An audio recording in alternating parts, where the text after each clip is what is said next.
Welcome to UPSC video. நம்ம சேனலில் UPSC mains பிஒய்க்யூஸ் பார்த்துக்கிட்டு இருக்கோம். ஸோ இந்த செஷன் வந்து பார்த்திங்கன்னா ஆன்சர் டிஸ்கஷன் செஷன். ஸோ ஆக்சுவலாக வந்து 2 செஷனாக எடுத்துகிட்டு போயிட்டுருக்கேன் இந்த வருஷம். ஸோ ஃபர்ஸ்ட் வந்து ஆன்சர் ரைட்டிங் செஷன் ஒன்று. ஸோ அதில் வந்து ஒரு 4 கொஷின்ஸ் பார்த்துருப்போம் இது வரையும். ஆன்சர் டிஸ்கஷன் செஷன் அப்படின்னு சொல்லிட்டு இதில் வந்து பார்த்தீங்க அப்படின்னா ப்ரீவியஸ் இயர் கொஷின் பேப்பரை எலாபரேட்டாக பார்த்துட்ருக்கோம். ஸோ ஆன்சர் ரைட்டிங் செஷன்ஸ் அப்படின்னு சொல்லி பார்க்கும்போது நமக்கு வந்து எக்ஸாக்டாக 100 வேர்ட்ஸ் 150 வேர்ட்ஸ்க்குள்ளேயே லிமிட் பண்ணி தான் நம்ம வந்து டிஸ்கஸ் பண்ணிட்டுருந்தேன். பட் இந்த ஆன்சர் டிஸ்கஷன் செஷன் அப்படின்னு சொல்லி பார்க்கும்போது இது வந்து பார்த்தீங்க அப்படின்னா it is an elaborative session. So அதாவது நம்ம நார்மலாக இருக்கிறத விட இன்னும் வந்து பார்த்திங்கன்னா நம்ம மீன்ஸ் கொஞ்சம் வந்து ஃப்யூச்சர் பெர்ஸ்பெக்டிவில் வந்து பார்த்திங்கன்னா இந்த ஆன்சர்ஸை வந்து பார்க்க போகிறோம். ஸோ ஆக்சுவலாக இந்த வருஷம் பார்க்க போகிற கொஷின் மீன்ஸ் இன்னைக்கு பார்க்க போகிற question discuss the geographical characteristics of circum Pacific zone. ஆக்சுவலாக இந்த சர்க்கம் பசிபிக் ஜோன் அப்படிங்கிறது வந்து பார்த்தீங்கன்னா நார்மலாகவே வந்து பார்த்தீங்கன்னா பசிபிக் ரிங் ஆஃப் ஃபயர்ஸ் அதான் சர்க்கம் பசிபிக் ஜோன்னு சொல்கிறாங்க. அப்போது நமக்கு வந்து பார்த்தீங்கன்னா இந்த சர்க்கம் பசிபிக் ஜோன்னா என்ன அப்படிங்கிறது ஃபஸ்ட் நமக்கு தெரிஞ்சிருக்கணும். ஸோ இது வந்து 2020 கேட்ட கொஷின். ஓகே, ஸோ நெக்ஸ்ட்டு இந்த 2020 மட்டும்தான் இந்த இது ஃபர்ஸ்ட் டைம் இது கேட்டாங்கன்னா கிடையாது. 2013 வந்து சிமிலராக கார்டினல் ட்ரிஃப்ட் பற்றி கேட்டிருக்காங்க. ஸோ 2013 கார்டினல் ட்ரிஃப்ட் பற்றி கேட்டிருக்காங்க. ஸோ அதுக்கு அடுத்து வந்து பார்த்திங்க அப்படின்னா 2014 ஃபோல்டு மவுண்டன்ஸ் பற்றி கேட்டிருக்காங்க. Fold mountains and it's arrangements across the world அதை பற்றி கேட்டிருக்காங்க. ஸோ 2018 வந்து mantle Bloom. So similar to the cardinal drift theory. So அதுக்கு அடுத்து 2021 வந்து பார்த்திங்கன்னா மேஜர் மவுண்டைன் ரேஞ்சஸ். ஸோ இங்கே பாருங்கள் fold mountain major mountain ranges. So இது எல்லாமே வந்து ஃபிசிக்கல் ஜியாகிரஃபிக்கு கீழே வருது. அப்போது இது வந்து பார்த்தீங்கன்னா ரொம்ப முக்கியமான ஒரு டாபிக். கண்டிப்பாக இதே கொஷின் கூட வந்து பார்த்தீங்கன்னா ரிப்பீட் ஆகிறதுக்கு வாய்ப்புகள் நிறையா இருக்குது. So it is question number 2. So ஆக்சுவலாக வந்து பார்த்தீங்க அப்படின்னா நான் சொல்லியிருக்கேன். ஸோ ஆன்சர் ரைட்டிங்கில் வந்து 4 கொஷின்ஸ் முடிச்சிருக்கோம். ஆன்சர் டிஸ்கஷனில் வந்து 2 கொஷின் முடிச்சிருக்கோம். ஸோ இது வந்து செகண்ட் கொஷின். ஸோ இப்போது நார்மலாக இதுக்கு இன்ட்ரோடக்ஷன் எப்பயுமே வந்து ஒன்று நம்ம இன்ட்ரோடக்ஷனை ரொம்ப சிம்பிளாக கொடுத்துட்டு போயிடலாம். இல்லை அப்படின்னா இன்ட்ரோடக்ஷன் வந்து பார்த்தீங்கன்னா நம்ம ரெடியாக எடுத்துகிட்டு போகணும். இப்போ ரெடியாக எடுத்துகிட்டு போகிற பட்சத்தில் நம்ம ஈஸியாக எழுதிடலாம். Previous year question paper base பண்ணி நீங்கள் இன்ட்ரோடக்ஷன் வந்து பார்த்தீங்கன்னா ரெடியாக எடுத்துகிட்டு போனீங்க அப்படின்னா மீன்ஸ் அது வந்து உங்களுக்கு ஒரு எட்ஜ் கொடுக்கும். ஸோ அப்படி இல்லையா நம்ம காம்ப்ளிகேட் பண்ணிக்கக்கூடாது. ரொம்ப சிம்பிளாக இன்ட்ரோடக்ஷன் வந்து முடிச்சிடணும். சரி, இதில் இன்ட்ரோடக்ஷன் எப்படி இருக்குது எப்படி நம்ம மீன்ஸ் இது நம்ம ப்ரிப்பேர் பண்ணிட்டு போனோம் அப்படின்னா circum Pacific zone is also known as ring of fires. So ஆக்சுவலாக இது வந்து ரிங் ஆஃப் ஃபயர்ஸ் அப்படின்னு சொல்லி ஃபர்ஸ்ட் நம்ம மென்ஷன் பண்ணிடுறோம். It's an horse shoe shaped area encircling the Pacific Ocean. It is the most geologically active zone on earth accounting nearly. So geologically active zone. So அப்படின்னா அது ஜியாலஜிக்கலாக ஆக்டிவாக இருக்குது அப்படின்னா 2 விஷயம் தான். ஒன்று வந்து எர்த்குவேக், இன்னொன்று வந்து volcanic. So 75% of world's volcanic activity, world's active and dormant volcanoes and about 90% of all global earthquakes. So 75% of dormant and active volcanoes வந்து இங்கே தான் இருக்குது. 90% of all global earthquakes வந்து இங்கே தான் இருக்குது. ஸோ அதுதான் வந்து பார்த்தீங்கன்னா circum Pacific zone. So ring of fires. So நீங்கள் வந்து பார்த்தீங்கன்னா ரிங் ஆஃப் ஃபயர்ஸ் பார்க்கும்போது தெரியும் ring of fires. Okay, so இப்போ வந்து பார்த்தீங்கன்னா geographical characteristics. What are all the geographical characteristics? So ஆக்சுவலாக இதில் வந்து நம்ம வந்து 2 பார்ட்டாக வந்து பிரிக்கலாம். ஃபர்ஸ்ட் வந்து இது வந்து அதை சொல்கிறோம் இல்லைங்களா, இதில் வந்து ஜஸ்ட் 4 பாயிண்ட்ஸ் எழுதினாலே போதும் ஆன்சர் ரைட்டிங்கில். பட் நம்ம வந்து ஃபுல்லாக ஆன்சரை டிஸ்கஸ் பண்ணுறோம். Sea floor spreading is a first geographical feature. அப்போ சீ ஃப்ளோர் ஸ்ப்ரெட்டிங்னா என்னது? ஜஸ்ட் வந்து பார்த்தீங்க அப்படின்னா ஓப்பனிங் அண்டர் த அதாவது வந்து பார்த்தீங்கன்னா opening under the sea floors and the magma which is spreading over the sea. So ஜென்ரலாக வந்து பார்த்தீங்க அப்படின்னா மிட் ஓஷனிக் ரிட்ஜஸ்ன்னு சொல்லுவோம். அந்த மிட் ஓஷனிக் ரிட்ஜஸில் வந்து பார்த்தீங்க அப்படின்னா சீயோட ஃப்ளோர், அந்த ஃப்ளோர் வந்து ஓப்பன் ஆகிடும். ஓப்பன் ஆகிறது மூலிமா அர்த் அண்டர்லேருந்து நமக்கு வந்து என்ன வரும்? Lava, magma. ஸோ அது வந்து பார்த்தீங்க அப்படின்னா இது கடலுக்கு அடியில் இருக்கிறதுனால எக்ஸ்ப்ளோர்ட் ஆகாது. ஜஸ்ட் அப்படியே ஸ்ப்ரெட் ஆகும். ஜஸ்ட் அப்படியே லேயர் பை லேயராக ஸ்ப்ரெட் ஆகும். அதுதான் சீ ஃப்ளோர் ஸ்ப்ரெட்டிங். ஸோ அதுதான் mid oceanic ridges. Elevated region of the sea floor spreading where new crust is form. So ஆக்சுவலாக அந்த சீ ஃப்ளோர் ஸ்ப்ரெட் ஆகிற இடத்துல வந்து நியூ க்ரஸ்ட் ஃபார்ம் ஆகுது அப்படின்னு சொல்லியிருக்காங்க. எக்ஸாம்பிள் வந்து காக்கசஸ் நாஸ்கா. ஸோ ஆக்சுவலாக எப்பயுமே வந்து பார்த்தீங்க அப்படின்னா must example is must, example வந்து கண்டிப்பாக கொடுத்தே ஆகணும். ஸோ மிட் ஓஷனிக் ரீஜஸோட எக்ஸாம்பிள் வந்து Caucasus and Nazca plate. So அடுத்து magnetic stripes, pattern of magnetic anomalies parallel to mid oceanic ridges. So ஆக்சுவலாக மேக்னெட்டிக் அனாமலிஸ் அதாவது geographical north pole, geographical south pole. So geographical north pole, geographical south pole is different from magnetical north pole and magnetical south pole. So இப்போ இவங்க எதை பற்றி பேசுகிறாங்க? Magnetical north pole and magnetical south போலை பற்றி பேசுகிறாங்க.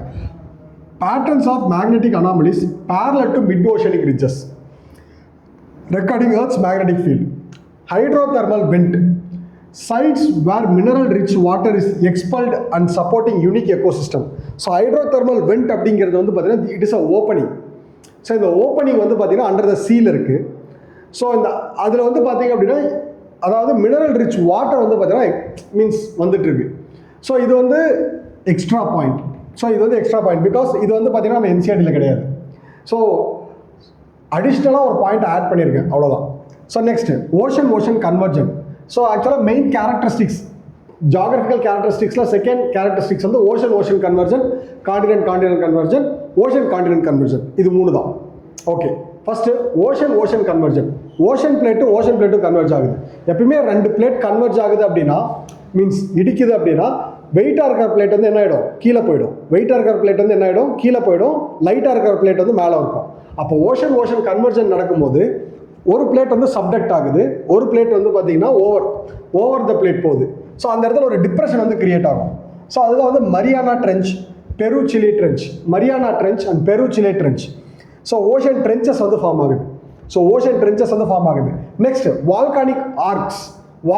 இப்போ ஜென்ரலாக வந்து பார்த்தீங்க அப்படின்னா இந்த பிளேட் டெஸ்ட்ரக்ஷன் ஆகும். ஸோ இதுதான் வந்து பிளேட் டெஸ்ட்ரக்ஷன் சொல்லுவாங்க. கீழே போகிற பிளேட் வந்து பிளேட் வந்து டிஸ்ட்ராய் ஆகுதுன்னு அர்த்தம். அந்த இடத்துல என்ன ஆகும் அப்படின்னா வெண்ட் ஓப்பன் ஆகிடும். ஓப்பன் ஆன உடனே இந்த இடத்துல வால்கானிக் எரப்ஷன்ஸ் வந்து நடக்கும். அதுதான் வால்கானிக் ஆர்க்ஸ் வந்து கிரியேட் ஆகுது அப்படின்னு சொல்கிறோம். Chain of volcanoes formed above the subduction. நான் தான் சொன்னேன்ல சப்டக்ஷன் ஜோன். இந்த சப்டக்ஷன் ஜோனுக்கு மேலே வந்து பார்த்தீங்க அப்படின்னா என்ன ஆகுது? செயின் ஆஃப் வால்கனோஸ் வந்து பார்த்தீங்கன்னா கிரியேட் ஆகுது. ஸோ அதுதான் வந்து ஆண்டர்சன் காக்கசஸ் மவுண்டன். ஓகேங்களா? ஸோ நெக்ஸ்ட் வந்து பார்த்தீங்கன்னா எர்த்குவேக் ஜோன். ஜென்ரலாக வந்து பார்த்தீங்க அப்படின்னா நமக்கு அண்டர் வாட்டர் எர்த்குவேக் வந்து ரொம்ப அதிகம். இந்த mid oceanic ridges means circum Pacific ஜோனில் இன்னும் ரொம்ப அதிகமாக இருக்கும். Frequent and powerful earthquake, often deep focus earthquake. It's not a shallow earthquake, deep focus earthquake.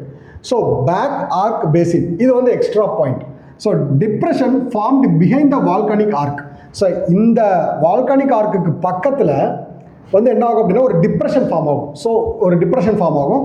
அந்த டிப்ரெஷன் தான் வந்து பார்த்தீங்கன்னா பேக் ஆர்க் பேசின் அப்படின்னு சொல்லுவாங்க. ஸோ இது மூலயமா வந்து என்ன ஆகுது அப்படின்னா extension of overriding plate. So இது என்ன ஆகும்? இட்ஸ் அந்த ஓவர் ரைடிங் பிளேட்டோட எக்ஸ்டென்ஷன். இந்த டீப் ஆர்க் வந்து பார்த்தீங்கன்னா இந்த ஓவர் ரைடிங் பிளேட்டோட எக்ஸ்டென்ஷன். ஸோ இதுதான் வந்து பார்த்தீங்க அப்படின்னா என்னதுன்னா பேக் ஆர்க் பேசின். இது எல்லாமே எதோட கேரக்டரிஸ்டிக்ஸ்? ஓஷன் பிளேட்டோட கன்வர்ஜன் நடக்கும்போது வரக்கூடிய கேரக்டரிஸ்டிக்ஸ். Continent ocean convergence. ஒரு காண்டினென்ட் பிளேட்டும் ஒரு ஓஷன் பிளேட்டும் கன்வர்ஜ் ஆகுதுன்னா ஃபஸ்ட்டு வந்து பார்த்தீங்கன்னா இந்த இடத்துல ஒரு continent and ocean plate converge ஆகுதுன்னா ஃபஸ்ட்டு மெயின் கேரக்டரிஸ்டிக்ஸ் இந்த இடத்துல மவுண்டைன் ஃபார்மேஷன் தான் வந்து நடக்கும்.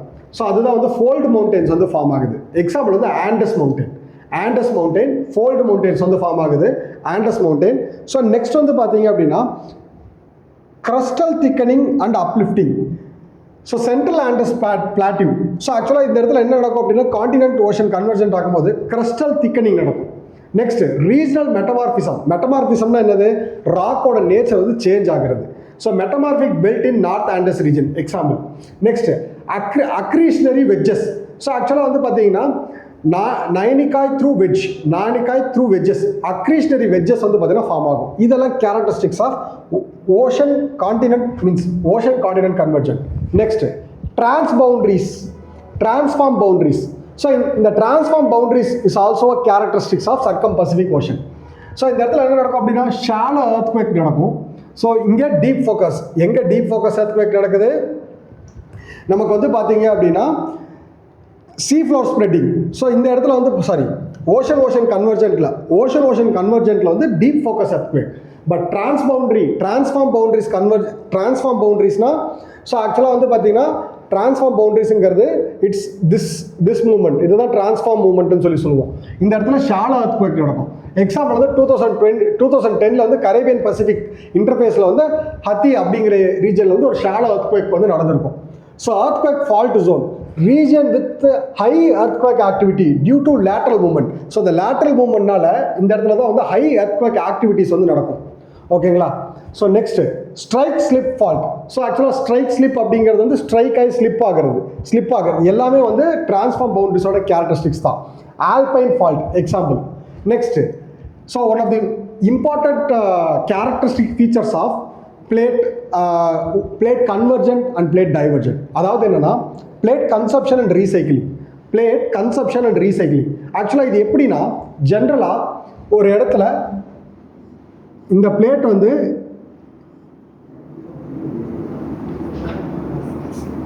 இப்போ இந்த 2 பிளேட் ஹிட் ஆக போகுது அப்படின்னா கண்டிப்பாக ஒரு பிளேட் சப்டக்ட் ஆகும். மீன்ஸ் இந்த பிளேட் ஹிட் ஆக போகுது அப்படின்னா ஒரு பிளேட் சப்டக்ட் ஆகணும், ஒரு பிளேட் வந்து பார்த்தீங்கன்னா ஃபோல்டு மவுண்டன்ஸோ சம்திங் ஏதோ கிரியேட் ஆகணும். அப்போது இங்கே உள்ளே போகிற பிளேட் வந்து பார்த்தீங்க அப்படின்னா ஸோ வேறு ஒரு இடத்துல வந்து பார்த்தீங்கன்னா ஆரிஜினேட் ஆகும். அதுதான் வந்து என்ன சொல்கிறாங்க அப்படின்னா plate consumption and recycling. Subduction zone of oceanic lithosphere. So Pacific plate under Japan trench. So அந்த இடத்துல சப்டக்ஷன் ஜோன் ஆகுது. ஸோ இந்த சப்டக்ட் ஆகும்போது வாலடைலிட்டிஸ் வந்து ரிலீஸ் ஆகும். சப்டக்ட் ஒரு பிளேட் வந்து உள்ளே போகும்போது என்ன ஆகுதுன்னா வாலடைலிட்டிஸ் வந்து ரிலீஸ் ஆகும். Creation and destruction of crust. So ஃபஸ்ட்டே கிரஸ்ட் ஃபார்மேஷன் சொன்னோம், அதே மாதிரி கிரஸ்ட் டெஸ்ட்ரக்ஷனும் ஒரு கான்செப்ட் இருக்குது. மேண்டில் ப்ளூம், இது வந்து பார்த்தீங்க அப்படின்னா mantle plume is upwelling of hot rock from deep within the mantle. So mantle ப்ளூம்ங்கிறது மேண்டிலுக்குள்ளேயே வரக்கூடிய அப்வெல்லிங்கை தான் சொல்கிறோம். ஹவாய் ஐலாண்ட்ஸ் கம்ப்ளீட்டாக வந்து பார்த்தீங்க அப்படின்னா இந்த வால்கானிக் ஆக்டிவிட்டீஸ்னால வந்து ஃபார்ம் ஆன ஐலாண்ட் தான் ஹவாய் ஐலாண்ட். ஸோ அடுத்து ஓஷியனிக் ப்ராசஸ். ஸோ இந்த இடத்துல வந்து ஓஷியனிக் ப்ராசஸில் வந்து பார்த்தீங்க அப்படின்னா ரொம்ப simple. Warm boundaries oceanic currents, Kuroshio current in western Pacific ocean. So இது எல்லாமே எதோட எக்ஸாம்பிள்ஸ்? சர்க்கம் பசிபிக் ஜோனோட எக்ஸாம்பிள்ஸ், கேரக்டரிஸ்டிக்ஸ். அந்த இடத்துல என்ன இருக்குது? அதாவது warm boundaries Kuroshio current, cold பவுண்டரிஸில் வந்து பார்த்தீங்கன்னா ஓஷியோ கரண்ட் நார்தர்ன் பசிபிக் ஜோனில். அப்வெல்லிங் ஜோனில் வந்து பார்த்தீங்கன்னா பெருவியன் கோஸ்ட். ஸோ அப்வெல்லிங் ஜோனுங்கிறது வந்து பார்த்தீங்கன்னா அடியில் இருக்கக்கூடிய இட்ஸ் ஜஸ்ட் அப்வெல்லிங், பாட்டம்ல இருந்து வெளியே வந்து தூக்கிட்டு வந்து கொடுக்கும்.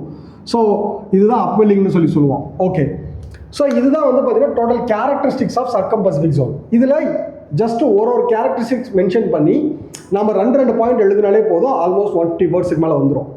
ஸோ இவ்வளோ டீட்டெயிலாக எக்ஸ்பிளைன் பண்ணணும்னு அவசியம் கிடையாது. ஸோ இதை எப்படி எண்ட் பண்ணணும்? அப்போ கண்டிப்பாக இன்ட்ரோடக்ஷன் கன்க்ளூஷனில் நீங்கள் காம்ப்ரமைஸ் ஆகக்கூடாது. ஸோ அதாவது நம்ம வந்து மற்றவங்களோட பெட்டராக பர்ஃபார்ம் பண்ணணும் அப்படின்ற பட்சத்தில் the circum-Pacific zone is one of the most active and unpredictable region on the earth. Circum-Pacific zone is one of the most active and unpredictable regions on the earth. Although it contains various resources, the frequent tectonic and volcanic activities underscores the need for early warning system. So கண்டிப்பாக இந்த இடத்துல tectonic and volcanic activities இருக்குன்றது நீங்கள் சொல்லிட்டோம். But இது எப்படி end பண்ணணும்? நமக்கு அதை ப்ரிடிக்ட் பண்ணுறதுக்கு ஒரு ஏர்லி வார்னிங் சிஸ்டம் வேணும், அலாங் வித் மிட்டிகேஷன் ஸ்ட்ராட்டஜிஸ். அவ்வளோதான். ஸோ இதை தான் வந்து பார்த்தீங்க அப்படின்னா இந்த கொஷினுக்கு உண்டான answer discussion. It's not answer writing, again I am coating, it is answer discussion. So இதை வந்து பார்த்தீங்க அப்படின்னா நீங்கள் என்ன பண்ணணும் அப்படின்னா கூட மேப்ஸ் வந்து ஆட் பண்ணிக்கணும். ஓகேங்களா? ஸோ ஏன்னா Anders mountain, Caucasus mountain, so அதை மாதிரி சொல்லும் போது எல்லாமே வந்து பார்த்தீங்கன்னா நம்ம எந்த இடத்துல இருக்குது, ஜஸ்ட் ஒரு வேர்ல்டு மேப் மாதிரி சின்னதாக ஒரே ஒரு வேர்ல்டு மேப் ஏதோ ஒரு இடத்துல நம்ம பிளேஸ் பண்ணி அதில் எல்லாத்தையுமே நம்ம மென்ஷன் பண்ணிடலாம். ஆல்பைன் ஃபால்ட்டு, ஸோ இது எல்லாமே நீங்கள் மென்ஷன் பண்ணிட்டீங்க அப்படின்னா கண்டிப்பாக வந்து you will get an edge. So screenshot எடுத்து வச்சுக்கோங்க, கண்டிப்பாக யூஸ் ஆகும்.